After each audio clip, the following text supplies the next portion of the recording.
మరణం అంటే అందరికీ భయమే.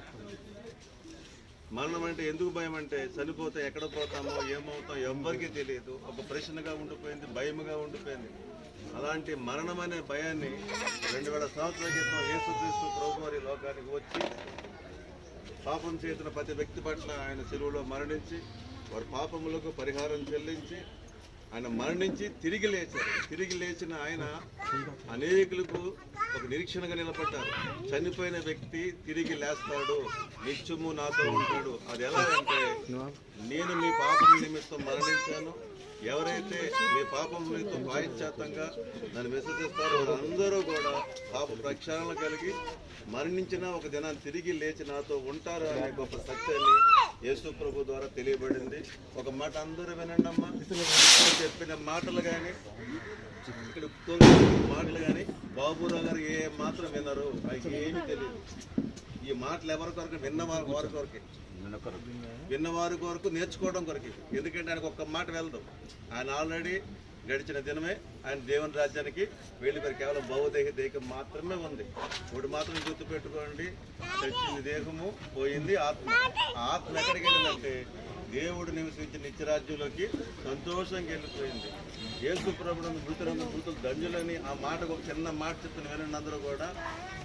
ఒకసారి ఒక సహోదరి ఓడలో ప్రయాణం చేస్తుందంట. ఓడలో ప్రయాణం చేస్తుంటే ఓడకు ప్రమాదం వచ్చింది. ఏంటంటే తుఫానులో మునిగిపోయే పరిస్థితి వచ్చింది.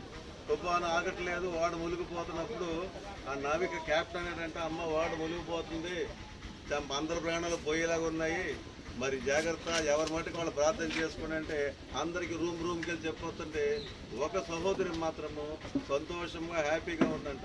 ఆయన అడిగాడట, ఏమ్మా నువ్వు ఎందుకు సంతోషంగా ఉన్నావు, అందరూ ఏడు చేస్తున్నారు, చచ్చిపోతావు అంటే, నాకు ఆ బాధ లేదండి, నేను యేసు ప్రభువుని కలిగి ఉన్నాను, బ్రతికి ఉన్నాను అనుకోండి, నా చిన్న కూతురింటికి వెళ్తాను. ఆమె ఆ ఓడ ప్రయాణం ఎక్కడికంటే చిన్న కూతురింటికి వెళ్తుంది. అప్పటికే ఆమె పెద్ద కుమార్ చనిపోయింది.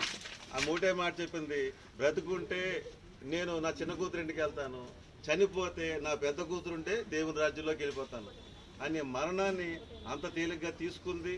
ఆ గొప్ప నిరీక్షణ కలిగి ఉంది. కాబట్టి మరణం ఎప్పుడు ఎవరికి వస్తుంది ఎవరికి తెలియదు. ఈ వారంలో జరిగిన ఒక సంఘటన ఏంటంటే, ఏలూరులో బస్సు ప్రమాదం జరిగింది. చాలా మంది తెలుసు. మన పక్క వీధిలోనే డ్రైవర్ విజయవాడ వరకు డ్రైవ్ చేసి విజయవాడలో విశ్రాంతి పుచ్చుకోవడానికి ఆ సీట్లో పడుకున్న వెనకాల డ్రైవర్ వెనకాల ఎదురు వచ్చేస్తుంది. లేకుండా జరగని ఒక అమ్మాయి, సాఫ్ట్వేర్ ఎంప్లాయ్, 21 సంవత్సరాల అమ్మాయి ఆ లోపల నుంచి వచ్చి ఆ గేటు ముందు ఉంచుందనమాట. జస్ట్ ఒక 10 మినిట్స్లో ఏలూరు వచ్చేస్తుంది అనగానే ఈ డ్రైవర్ చేసిన డ్రైవర్ ఎలా గుర్తించలేదు, ఆగున్న లారీని గుద్దేశాడు. గుద్దగానే అప్పుడు దాకా డ్రైవ్ చేసిన డ్రైవరు చనిపోయాడు. ఇంకా దిగిపోతాను కదా అని మెట్ల దాకా కూర్చుంటున్న అమ్మాయి చనిపోయింది. కానీ మరణం ఎప్పుడు ఎవరిలో వస్తుందో తెలియదు. కాబట్టి మనం బ్రతికి ఉన్నప్పుడే రక్షణ పొందుకుంటే తప్పకుండా దేవుని రాజ్యంలో ఉండే నిరీక్షణ ఉంది. ఎవరైనా ఎప్పుడైనా నిరీక్షిస్తే ప్రభునందు మనం ఏమంటాం, ఆయన రక్షణ పొందారా అని అడుగుతాం. రక్షణ పొందుంటే మాత్రం అందరికీ సంతోషం, లేకపోతే మాత్రం అయ్యో అనే ఒక బాధ కలుగుతుంది. కాబట్టి ఈ రోజున ఈ మాటలు బట్టి ఒకరినొకరు ఆదరించుకుని ఉదయం అందరూ కూడా మనం బాబురావు గారిని కలుసుకుంటాము. ఈ కుటుంబానికి గొప్ప ఆదరణ కలుగుతుంది ప్రభుత్వం. కాబట్టి ఈ కార్యాన్ని బట్టి ఎవరైనా రక్షణ పొందిన వారు ఉంటే మేము మరణం గురించి ఆలోచన చేసుకుని రక్షణ పొందిన ఒక నిర్ణయం తీసుకోవాల్సిందిగా ప్రభుపేట కూర్చున్నాను. విన్న మాటలు దీవించిన గాక ఆమేన్. ప్రార్థన. సకల ఆశీర్వాదములకు కాండభూతుడా యేసు ప్రభువా, మీ పరిశుద్ధ నామానికి కోట్ల కొద్ది స్తుతులు స్తోత్రాలు తండ్రి. ఇదిగో బాబురావు గారిని రాజ్యంలో తీసుకున్నా తండ్రి, వందనాలు. ఎంతో గొప్ప ప్రేమను కుటుంబం పట్ల, సంఘం పట్ల, అందరి పట్ల చూపించారు ప్రభా. నిజంగా ప్రభా, వారు చూపించిన ప్రేమను బట్టి కుటుంబాన్ని కూడా ఆయన ప్రేమించింది ప్రభా తండ్రి.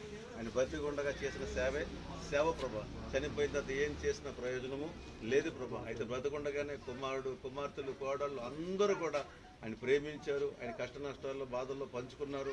ఎంతో గొప్ప ప్రేమ చూపించారు తండ్రి. మీరు బాబురావు గారు అనేకులకు ఒక మాదిరిగా ఉంచినందుకు స్తోత్రాలు తండ్రి. వారు విడిచిన కుటుంబాన్ని ఆదరించండి, ధైర్యపరచండి, బలపరచండి. జరగబోయే కార్యక్రమం అంతా కూడా మీ చిత్తంలో మీకు వెళ్ళగలడ సహాయం దయచేయమని యేసు నామములో ప్రార్థించిన తండ్రి. ఇప్పుడు మన తండ్రి అయిన దేవుని యొక్క ప్రేమ, ప్రభువైన యేసుక్రీస్తు వారి యొక్క కృప, పరిశుద్ధాత్మ యొక్క అన్యోన్య సహవాసం, ముఖ్యంగా బాబురావు గారికి ఇచ్చిన తల్లి గారికి, బిడ్డలకు ఆయన వచ్చే పర్యంతం వరకు కూడా సదా తోడైంది ఆయన ముందుండి నడిపించును గాక.